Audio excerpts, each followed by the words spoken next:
Hey CAK family, this is Glenn Davenport here with my partner in crime, Discipleship Director, Missy Standifer. Today we want to talk to you about a simple but powerful idea. More is caught than is taught.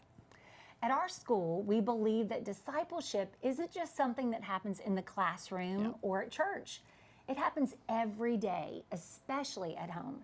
When John the Baptist's disciples asked Jesus what they should tell him upon returning back to John, Jesus simply replied, "Go and tell John what you have seen and heard.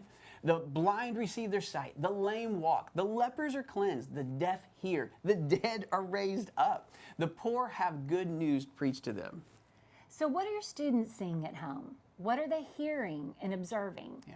You know, students learn a lot from what we say, but they learn even more from what they see. In this month's Discipleship Moments, we want to give you 3 practical ways to walk out your faith in front of your students. The first way faith is caught is through modeling. Students are watching how we live. So how do we treat people? How do we respond to stress?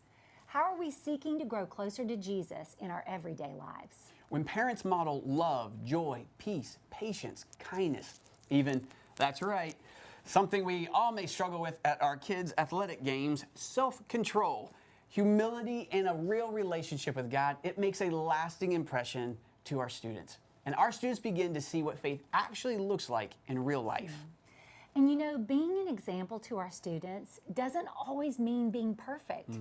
In fact, sometimes one of the most powerful models is when a parent says, "I was wrong. Will you forgive me?" So a strong first step towards discipling your students are to model for them what walking with Jesus is all about. The second way is observing. Students grow when they see their parents practicing spiritual disciplines and practices. Yeah, things like reading the Bible, praying together, going to church, and trusting God through difficult seasons in life. Even in the way we worship. So I've got a story, okay? A few months ago at church, I was standing in worship and I saw this family a few rows in front of me. There was this dad standing in the middle and he had his hand around his wife on the right side and his teenage boys, 2 of them were on the left. As worship was going on, the dad raised his hands and was singing like super loudly. He was so joyful that he was even like dancing some. It was incredible. I watched as the youngest son looked at his dad and then his hands rose too. And then the older brothers, his hands followed. They then prayed together and the dad wrapped his arms around his wife and then his boys and they prayed together in the middle of the service. It was incredible. Wow. They modeled what they observed. You know, those kinds of observations, Glenn, they have a huge impact on our kids. So let's talk about the third way of discipling our students, creating shared experiences together. That's good. Like praying together for others or serving together in our local church. Okay, I got another story. Shocker. Okay. Shocker. A couple of weeks ago, I was at church again, and I saw a dad get up at the end of service to go man one of the traffic positions. He put on his orange vest as he was walking out, and you'll never guess what. What? This kid, maybe like 5th grade or so, got up with him and put on his little orange vest as well. And he walks out with his dad. It was so amazing. It was just incredible. He was sharing an experience of service with his son. You know, I love that image. I love the image of a father and son directing traffic together. So practically speaking, what are some things we can do at home? Maybe turn up the worship music at home and worship the Lord together.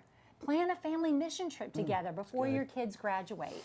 Read through or talk through a book of the Bible together. Maybe help someone on the side of the road in need. All of these things create opportunities for shared experiences with your students. As we wrap up, remember that your students are going to do what they see their parents practice. Our job as parents is to model. Be aware that they are observing us and create shared experiences together. At the end of the day, students are not learning about faith, or they're learning about faith not from just lessons, but from the life that they see lived out right in front of them. So let's remember, more is caught than is taught. And together, school and families, we get to help students grow in a genuine relationship with Jesus. Guys, we love you. and thank you for partnering with us.